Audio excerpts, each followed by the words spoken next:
Boa tarde a todos, obrigada pela presença.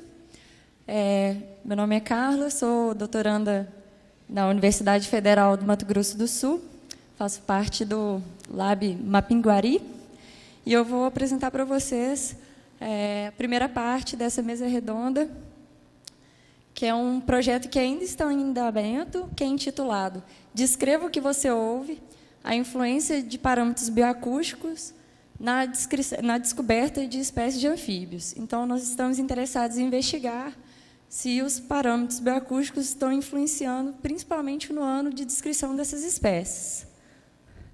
Então, inicialmente, eu vou fazer uma introdução geral que vai contemplar também a apresentação dos meus colegas, que é sobre o nosso conhecimento da biodiversidade. Bem, ao longo de vários anos, várias décadas e até hoje, nós, pesquisadores, seja herpetólogos, biólogos, naturalistas, diante da complexidade do mundo natural, nós sempre procuramos categorizar, classificar os organismos em busca de processos, de padrões, princípios organizadores. E, inevitavelmente, durante esse processo, a gente está imprimindo a perspectiva humana sobre a natureza, assim como nossos interesses e também nossos objetivos. E, no final de tudo isso, o que a gente quer? É conseguir representar o mundo real e produzir conhecimento científico.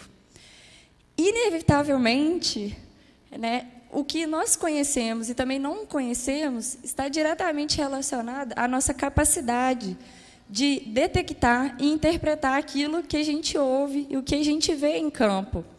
Da mesma forma, a nossa capacidade de detectar todo aquele material depositado nas coleções científicas, sejam de espécimes físicos ou coleções sonoras. Então, a existência de lacunas no conhecimento está diretamente relacionada a essa capacidade que nós temos, assim como sendo uma consequência direta do processo evolutivo, que produziu inúmeras entidades e que até hoje a gente ainda não consegue classificar todas elas. Então, existe uma diferença entre o conhecimento existente na natureza e aquele realizado por nós, nos nossos projetos, nas nossas publicações. E, dentro dessa temática, Hortal e colaboradores, em 2015, eles destacaram 7 principais déficits da biodiversidade, sendo eles relacionados... Opa!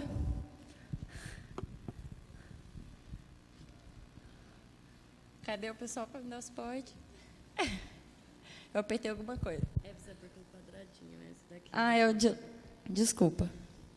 Então, os déficits de conhecimento da biodiversidade, eles estão relacionados ao número de espécies que nós conhecemos, a distribuição geográfica delas, os relacionamentos de parentesco, as tolerâncias abióticas delas.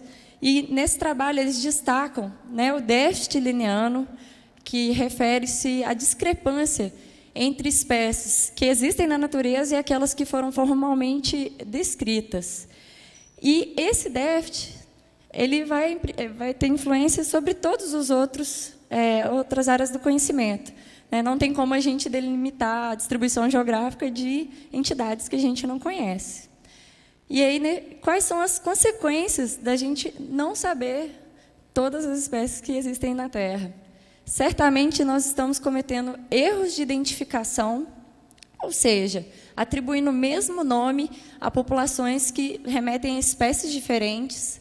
Também nós estamos realizando estimativas imprecisas, tanto sobre as taxas de extinção global, como também relacionadas aos gradientes de diversidade das espécies. E nós não estamos incluindo essas espécies desconhecidas em planejamentos de conservação e tomadas de decisão.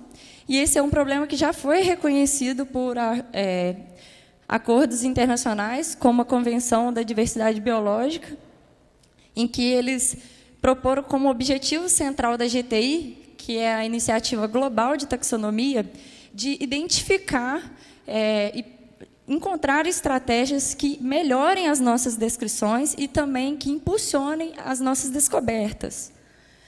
Então, quais seriam os fatores que podem estar influenciando nas nossas descobertas. Então, uma série de trabalhos que trataram sobre o déficit linneano, eles verificaram tendências relacionadas ao tamanho dos espécimes e também da distribuição geográfica, em que espécimes maiores foram descritas primeiro, assim como as espécies amplamente distribuídas. E, se a gente olha apenas os fatores que estão relacionados a essas espécies, talvez a gente pode estar ofuscando fatores extrínsecos. E, com essa possibilidade, com essa ideia, Moura e colaboradores, em 2018, eles realizaram um trabalho relacionado à descoberta de espécies de anfíbios e répteis na Mata Atlântica, e eles verificaram que atributos geográficos e socioeconômicos, né, como colonização, presença de grandes centros, cidades, presença de bases de pesquisadores, como museus, universidades, a topografia local, presença e distância de áreas protegidas estão influenciando na variação geográfica do esforço da pesquisa. E até mesmo para onde esse material está sendo depositado. Mas, voltando um pouco em relação às características relacionadas às espécies, nós percebemos que a maioria dos trabalhos estavam mais interessados em investigar aquilo que a gente vê, seja pelo tamanho do bicho ou pela cor. E nenhum deles tratou sobre o que nós estamos ouvindo. E é engraçado, porque quando nós vamos a campo, como que a gente se orienta para encontrar um sapinho? A gente vai pelo que a gente está escutando. Então, nós estamos interessados em investigar se o que nós estamos ouvindo está influenciando no tempo de descrição dessas espécies. Então, a gente entra dentro da ciência da bioacústica, né, que refere-se ao estudo da produção dos sons, da sua propagação, da detecção e interpretação pelos organismos, isso também nos inclui. Ultimamente tem crescido bastante, ganhando destaque, tanto com potencial uso para conservação, como também em trabalhos de taxonomia integrativa, auxiliando na delimitação de espécies.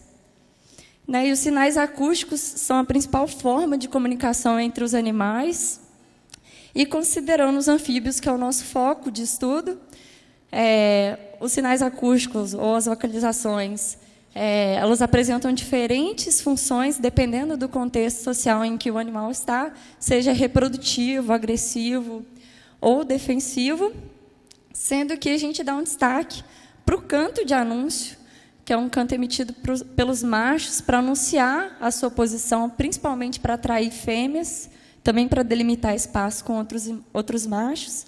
Na literatura, ele é considerado como o mais comum, ele é estereotipado, espécie específico, uma vez que ele funciona como um isolamento pré-reprodutivo, e, por essas razões, ele tem muito contribuído na delimitação de espécies. E, se nós estamos conseguindo diferenciar essas espécies pelo canto, nós também estamos contribuindo para o conhecimento da diversidade de anfíbios. Então, eu trouxe um exemplo para vocês, relacionado a essa ideia, que particularmente me marcou, que é o caso de Physalemmus feioi, que é uma espécie descrita para o município de Viçosa, em Minas Gerais, de onde eu sou. E, anteriormente, essa espécie era atribuída a Physalemmus olferse. E, dentre as características diagnósticas, para diferenciar essas duas, o canto foi bastante determinante, pela grande diferença na estrutura. E, ampliando um pouco o nosso conhecimento sobre as descrições de canto de anúncio dos anfíbios brasileiros, Guerra e colaboradores, no ano passado, publicou uma importante revisão, e, dentre as informações que eles proporcionaram, tinha a identificação das principais famílias em que está tendo descrição dos cantos, e corresponde com as famílias mais diversas no Brasil, que seria Ilidae e Leptodactylidae. E eles também demonstraram como que, ao longo do tempo, cada vez mais as pessoas, nós, herpetólogos, temos descrito mais trabalhos voltados com a descrição de canto de anúncio das espécies. Além dessas informações, eles também proporcionaram o que a gente chama de metadados, ou seja, além dos parâmetros relacionados diretamente ao canto, que nem tem aqui duração do canto, pulso, frequência, eles também compilaram informações, temperatura no momento da gravação, o tipo de gravador, porque certamente várias informações podem estar sendo enviesadas por esses fatores. E, da mesma forma, ao longo do tempo, eles demonstraram cada vez mais esses dados têm sido disponibilizados. E é aí que vai entrar a nossa investigação, se essas informações, esses parâmetros acústicos, eles influenciaram no tempo, no ano de descrição das espécies de anfíbios. Então, nós realizamos análises exploratórias, o NMDS, a gente montou uma matriz com duração do canto, frequência dominante, tipo de canto, se ele é simples, se ele é composto, se ele é pulsionado ou harmônico. Também outros fatores relacionados à espécie, como tamanho do corpo, distribuição geográfica. E aí, esse MDS, o que ele é? A gente vai conseguir verificar como o ano de descrição das espécies varia no espaço multidimensional dessas variáveis. Então, o que a gente obteve, o que a gente encontrou? Então, nesse plot aqui, que é uma marca digital, de pressão digital que parece, remete ao tempo, sendo que do azul para o vermelho é do tempo passado para o tempo mais presente. Aqui, as bolinhas transparentes ou vazadas remetem ao canto simples e as bolinhas cinzas remetem ao canto composto. Então, aqui a gente consegue perceber claramente que espécies com canto simples, elas foram descritas primeiro do que aquelas com canto composto.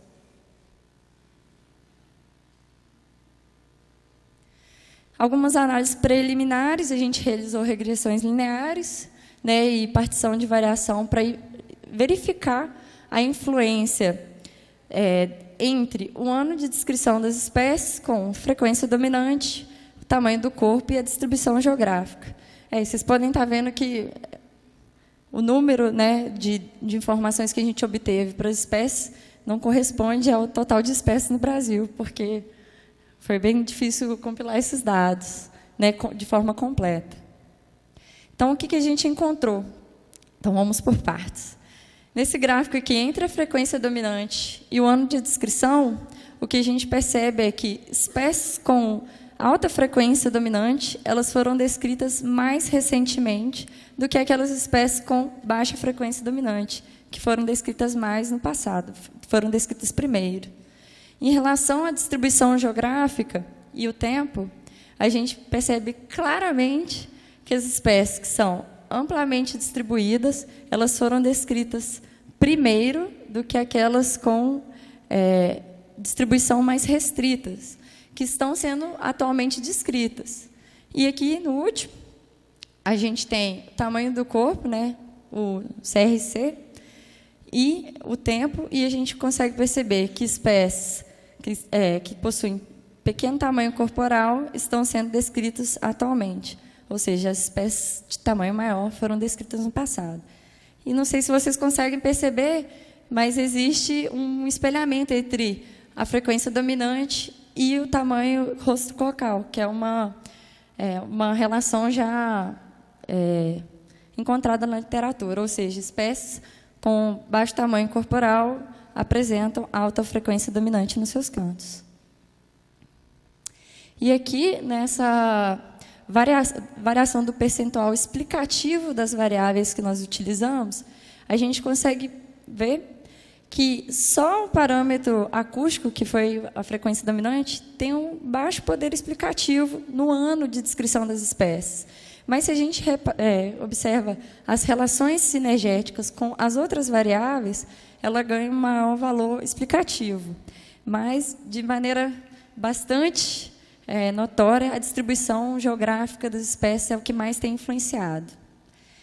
Então, a partir dessas análises preliminares, o que nós conseguimos concluir foi que as espécies recentemente descritas, elas possuem alta frequência dominante, pequeno tamanho corporal e apresentam distribuição bastante restrita. E a gente pode pensar nas áreas montanhosas, que são áreas restritas e que apresentam alto endemismo, ou seja, tem muitas espécies. E é onde que, atualmente, as pessoas, nós, herpetólogos, temos nos esforçado em amostrar. E também a gente concluiu que espécies com canto composto estão sendo descritas mais recentemente do que aquelas com canto simples, que foram descritas mais no passado. Então, os próximos passos nesse projeto, nós pretendemos realizar uma modelagem de equação estrutural para avaliar a influência cumulativa da frequência dominante na detectabilidade das espécies através do tamanho corporal. Também nós vamos incluir atributos filogenéticos para poder também contemplar aquelas espécies que não têm o canto descrito. E também nós estamos interessados em investigar melhor a influência da taxa do canto, uma vez que espécies com canto simples podem emitir os seus cantos em série, e isso pode trazer novas revelações para a gente em relação a essas descobertas. Então é isso, pessoal. Obrigada. E as perguntas e dúvidas vão ficar para o final da mesa redonda. Obrigada.